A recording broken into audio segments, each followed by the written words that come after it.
அபிராமி அந்தாதி பாடல் 9.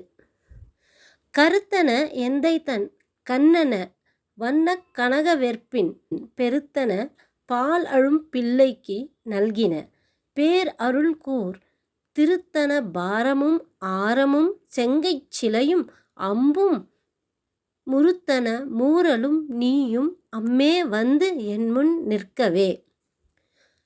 அபிராமப்பட்டர் அபிராமி அன்னையை தன் மனதில் நிறுத்தி தியானித்து அன்னையை வழிபடுகின்றார்.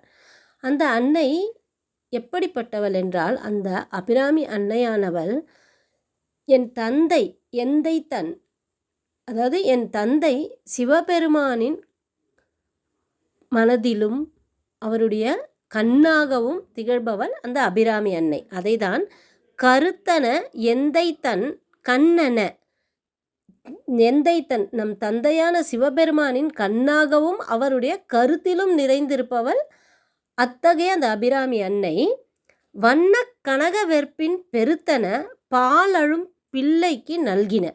அந்த அன்னையின் கணங்கள், அதாவது இந்த கொங்கையெல்லாம் பால் நிரம்பி இருக்கின்றனவாம். அது கனமாக பாரமாக இருக்கின்றன. ஏனென்றால் அது அழுத பிள்ளைக்கு பால் கொடுப்பதற்காக. சிவஞான சம்பந்தருக்கு ஞானப்பாலை அளித்தவள் நம் அபிராமி அன்னை அல்லவா? அதுபோன்று நமக்கும் ஞானத்தை, அதாவது ஒரு தாயானவள் தன் தாய்ப்பாலினால் குழந்தையை வளர்ப்பாள்.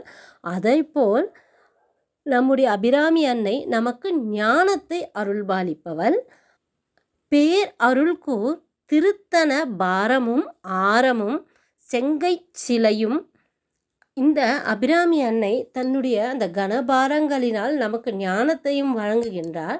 அந்த கனபாரங்களுக்கு இடையில் அவள் ஆரமும் அணிந்திருக்கின்றார். அவருடைய வடிவத்தை தன் கண்முன்னே நிறுத்தி கொள்கிறார் அபிராம பட்டர். செங்கைச் சிலையும் அம்பும் முருத்தன மூரலும் நீயும் அம்மே வந்து என் முன் நிற்கவே. அந்த அன்னையானவள் செங்கை, அவள் சிவந்த மேனியுடையவள், கையில் அம்பு கரும்பு வில்லையும் அம்பையும் கொண்டவள் சிலையாக இருக்கும். அத்தகைய அந்த அபிராமி அன்னையே அவள் எப்படி இருக்கிறாள்? முருத்தன மூரலும் நீயும். அவள் புன்னகை புரிந்து புன்னகையோடு நம்மை அருள்பாலிப்பதற்காக புன்னகையோடு இருக்கிறாள். அத்தகைய அம்மே வந்து என் முன் நிற்கவே. இத்தகைய அன்னை, கருணையும் ஞானத்தையும் வழங்கக்கூடிய இந்த அன்னையான அபிராமி அன்னையே என் முன் வந்து நிற்கவே என்று, அதாவது நம் மனதில் அந்த அன்னை வந்து நிற்க வேண்டும் என்று பாடுகிறார். மீண்டும் இந்த பாடலை பார்ப்போம்.